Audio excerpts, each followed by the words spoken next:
Zombies के दुनिया में आने के कई साल बाद पूरी दुनिया में उनका ही राज हो जाता है। उसी समय कुछ बचे हुए लोग एक पंथ बनाते हैं जो बोलने को पाप मानते हैं और फिर कभी न बोलने के लिए अपनी जीभ काट लेते हैं। कहानी की शुरुआत में अजरेल को देखते हैं जो अपने बॉयफ्रेंड केनान के साथ उस पंथ से भाग जाती है और जंगल में अकेले रहते हैं। एक दिन अजरेल पेड़ों के बीच शोर सुनती है और घबरा जाती है, इसीलिए वह जल्दी से केनान द्वारा लगाई गई आग बुझा देती है। वह अभी भी पैनिक अटैक के कगार पर है, इसलिए केनान उसे प्यार से सांत्वना देता है। बदले में अजरेल उसे एक कंगन उपहार में देती है जिसे उसने शाखाओं और पौधों से बनाया है। उस क्षण वे फिर से शोर सुनते हैं और महसूस करते हैं कि यह सीटी की आवाज है, जिसका अर्थ है कि पंथ के सदस्य उनके पीछे आ रहे हैं। कपल भागना शुरू कर देता है और केनान यह तय करता है कि उन्हें अलग हो जाना चाहिए, इसलिए वे विपरीत दिशाओं में भागते हैं। दुर्भाग्य से अजरेल जल्द ही एक पंथ के सदस्य को दिख जाती है जो उसका पीछा करना शुरू कर देता है, लेकिन जब वह वापस भागने की कोशिश करती है तो दूसरा सदस्य उसे पकड़ लेता है और उसे कमजोर करने के लिए उसके पेट में मारता है। फिर पुरुष उसे जंगल में घसीटते हैं। फिर अजरेल ने नोटिस किया कि केनान भी पकड़ा गया है। जब वे सड़क पर पहुंचते हैं तो केनान भागने की कोशिश करता है, लेकिन पंथ के सदस्य उसे चाकू से धमकाते हैं। फिर उसे और अजराइल को अलग अलग कारों की डिग्गियों में डालकर ले जाया जाता है। अंततः कारें अलग अलग हो जाती है और अजरेल यह देखकर भयभीत हो जाती है। वह डिग्गी को खोलने की कोशिश करने के लिए उस पर जोर से मारती है, लेकिन यह काम नहीं करता है। कुछ क्षण बाद कार रुक जाती है और पंथ के सदस्य अजरेल को जंगल में एक विशिष्ट जगह ले जाते हैं जहां पंथ के और भी सदस्य इंतजार कर रहे हैं। फिर अजरेल को कुर्सी से बांध दिया जाता है। फिर जोसेफिन उसे बलिदान के रूप में इस्तेमाल करने के इरादे से उसके पैर पर कट लगा देती है, जिससे खून बहने लगता है और हवा तुरंत ही काफी खतरनाक तरीके से तेज चलने लगती है, जिससे पेड़ों पर लटकी बोतलें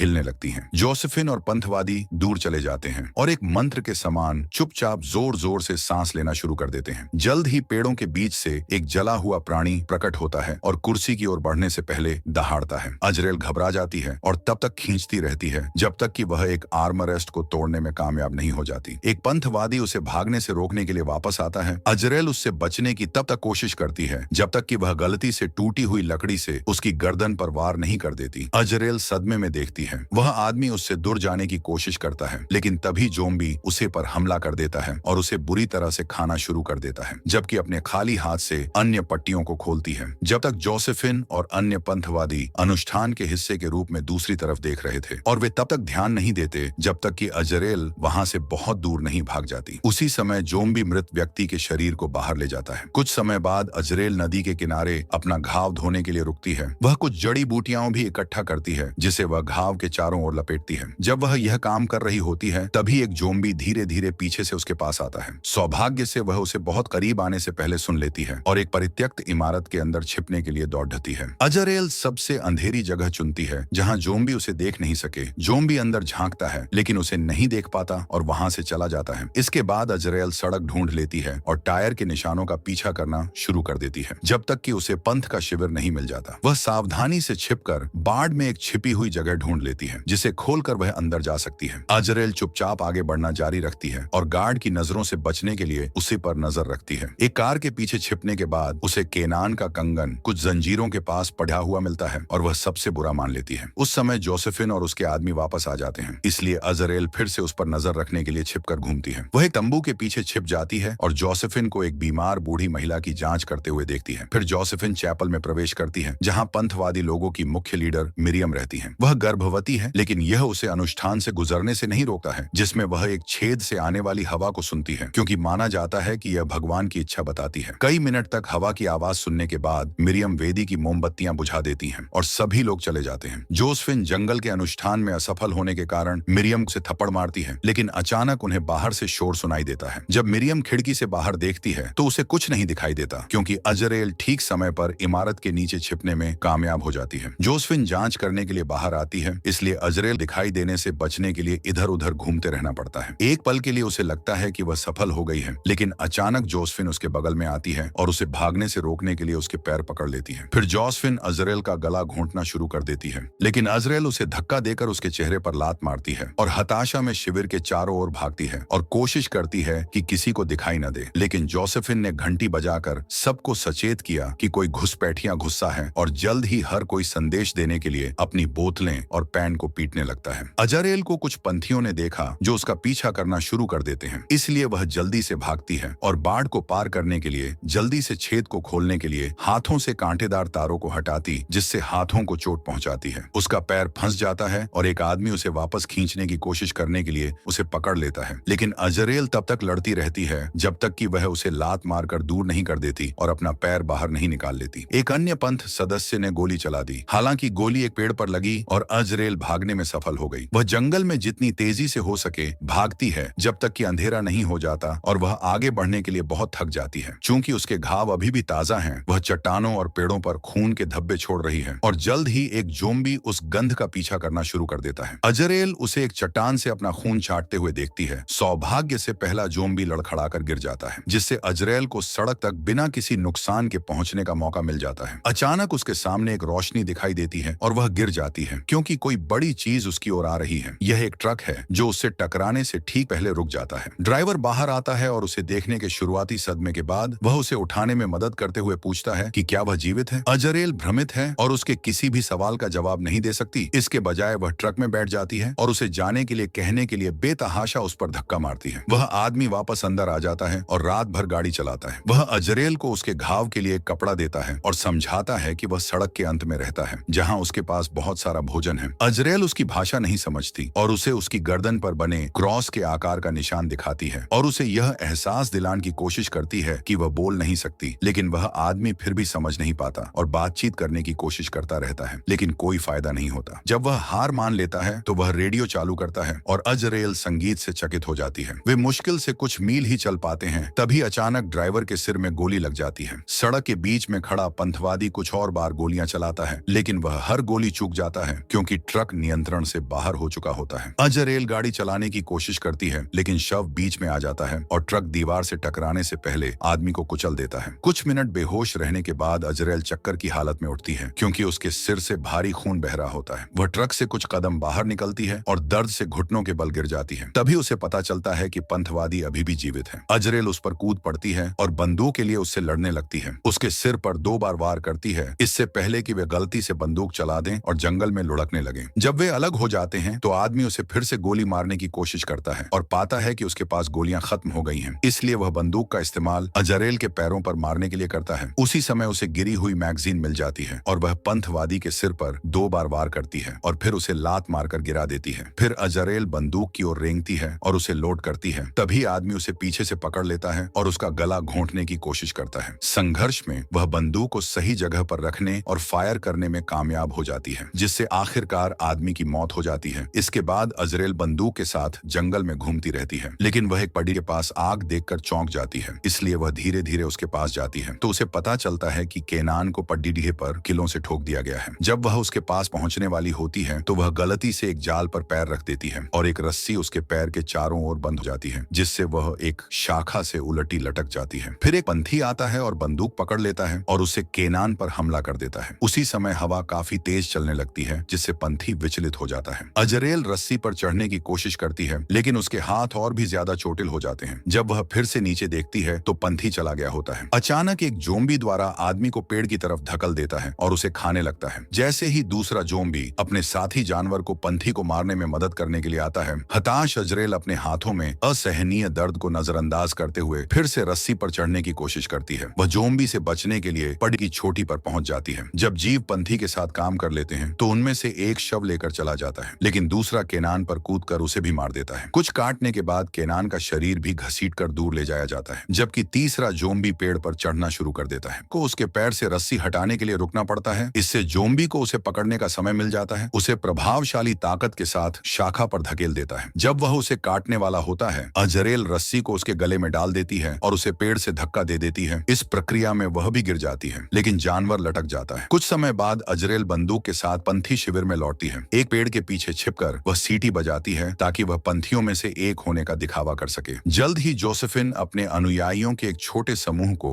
जांच के लिए जंगल में ले आती है, जिससे अजरेल के लिए पिछली बार की तरह ही बाढ़ में उसी छेद का उपयोग करके शिविर में घुसने का रास्ता खुला रह जाता है। वह सावधानी से अपना रास्ता बनाती है और चैपल में प्रवेश करती है। वह मिरियम को ढूंढती है, जो कमजोर दिखने के लिए अपना गर्भवती पेट दिखाती है। जब अजरेल गोली चलाने में हिचकिचाता है तो मिरियम जल्दी से हथियार डाल देती है और उसके सिर पर पेन से वार करती है। जब अजरेल गिरती है तो वह मिरियम के पेट को खरोंचती है। उसके बाद जोसेफिन और उसका समूह अजरेल को जंगल में एक कब्र पर ले जाता है। वे उसके चेहरे पर उसका खून फैलाते हैं और बहते हवा की आवाज सुनते हैं। हैं और फिर उसे ताबूत में फेंक देते हैं, जिसे वे जल्दी से बंद कर देते हैं और मिट्टी से ढक देते हैं। अजरेल घबरा जाती है और लकड़ी पर हाथ मारती है, लेकिन कोई उसकी मदद नहीं करता। जब दफनाया जाता है तो अजरेल के पैरों के पास अचानक एक लालटेन जलाई जाती है, जिससे ताबूत से जुड़ी एक सुरंग दिखाई देती है। लालटेन अपने साथ लाते हुए अजरेल सुरंग में रेंगना शुरू करती है, लेकिन पीछे एक जोम्बी को पाती है। वह तुरंत घूमती है और ताबूत की ओर लौटने के लिए जितनी तेजी से हो सके चलती है, जबकि प्राणी उसका पीछा करता है और जल्द ही उसके ऊपर रेंगने लगता है। लेकिन जोम्बी उसे खाने के बजाय उसके हाथ को सूंघता है और मिरियम के खून की गंध को पहचानता है, जिससे वह स्वीकृति में दहाड़ता है और चला जाता है। सुरक्षित महसूस करते हुए अजराइल फिर से सुरंग की ओर जाने की कोशिश करती है और इस बार वह भागने में सफल हो जाती है। कुछ क्षण बाद जोसेफिन शोर सुनकर चैपल से बाहर भागती है और वह यह देखकर भयभीत हो जाती है कि बूढ़ी महिला वाले तंबू में आग लगी हुई है। एक पंथवादी अलार्म बजाता है, जबकि अन्य लोग आग बुझाने की कोशिश में एक साथ काम करते हैं। हालांकि तब तक बहुत देर हो चुकी होती है। बूढ़ी महिला मर चुकी होती और आग की लपट पूरे शिविर में फैल जाती है। यह अजरेल को चारों ओर छिपने और पंथ के मेंबर्स को एक एक करके गोली मारने के लिए एकदम सही कवर प्रदान करता है। जोसेफिन डर के मारे देखती है और दूर जाने की कोशिश करती है। तभी अजरेल उसके पेट में गोली मार देती है ताकि वह धीरे धीरे मर जाए। जब सभी घबरा जाते हैं और भागने की कोशिश करते हैं, तभी आग एक गैस कनस्तर तक पहुंचती है और एक छोटा विस्फोट होता है। एक आदमी यह जानकर हताश हो जाता है कि उसकी वाइफ को गोली मार दी गई है और वह वापस लड़ने के लिए बंदूक उठाता है। अजरेल के साथ गोलियां चलाता है और दोनों छिपकर घूमते हैं। जबकि आग धीरे धीरे शिविर को नष्ट कर देती है, आदमी भ्रम में इधर उधर भटकता है, क्योंकि वह कई कोनों से सीटी बजने की आवाज सुन सकता है। ये सोचकर कि अजरेल उसके साथ खिलवाड़ कर रही है, वह पहली परछाई को गोली मारता है तो उसे पता चलता है कि उसने पंथ के एक साथी सदस्य को मार दिया है। वह सदम में जट जाता है। अजरेल इसका फायदा उठाकर अचानक हमला करती है और चाकू से उसका सिर धड़ से अलग करती है। फिर अजरेल फिर से चैपल में प्रवेश करती है और मिरियम पीछे से उस पर कूद पड़ती है। अजरेल उसे उसके ही ब्लेड से निहत्था कर देती है। मिरियम कमरे में अजरेल का पीछा करना शुरू कर देती है, बेंचों को रास्ते से हटाती है और आखिरकार उसे पकड़ लेती है। वह अजरेल को मेज पर धकेलती है और उसका सिर काटने की कोशिश करती है, लेकिन अजरेल उसे लात मार देती है। जब मिरियम फिर से हमला करती है तो अजरेल आसानी से चकमा दे जाती है और मिरियम को दीवार पर धकेलकर उसकी गर्दन पर काट लेती है। जैसे ही मिरियम दर्द से निपटने की कोशिश करती है, अचानक कोई चैपल के क्रॉस पर गोली चलाता है। ये जोसेफिन है, जो अपने घाव के कारण बहुत धीरे धीरे चलती है। वह अजराइल के पास जाते हुए अपनी बंदूक से गोली चलाती रहती है, लेकिन जब वह देखती है कि मिरियम बच्चे को जन्म दे रही है तो उसने गोलियां चलाना बंद कर दिया। जोसेफिन बेंच की लकड़ी का एक टुकड़ा अजरेल पर तोड़ती है। जोसेफिन भी बदले में वैसा ही करती है। फिर जोसेफिन एक छोटा सा ब्लेड निकालती है, लेकिन अजरेल उसके हमले को रोकने के लिए उसका सिर बेंच पर पटक देता है और फिर उसे गिरा देती है। इसके बाद अजरेल मिरियम का चाकू लेता है और जोसेफिन की गर्दन पर वार करती है। उसी समय बच्चे के रोने की आवाज सुनाई देती है। जोसेफिन अपनी गर्दन से चाकू निकालती है और अंत में मर जाती है। मिरियम भयभीत होकर बिस्तर छोड़ देती है और वह खुद को मिटाने के लिए अजराइल की कुल्हाड़ी का इस्तेमाल करती है। अचानक चैपल में तेज हवा चलती है और सभी मोमबत्तियां बुझा देती हैं। ज़ोंबीज का एक समूह जंगल और शिविर को पार करके चैपल में प्रवेश करता है, जहां अजरेल ने बच्चे को उठाया हुआ है। पता चलता है कि बच्चे का आकार बकरी जैसा है, जो एंटीक्रिस्ट जैसा दिखता है। ज़ोंबीज अपने नए लीडर का स्वागत करने के लिए दहाड़ते हैं और अजरेल मुस्कुराती है जब उसे अपनी बाहों में मौजूद शक्ति का एहसास होता है।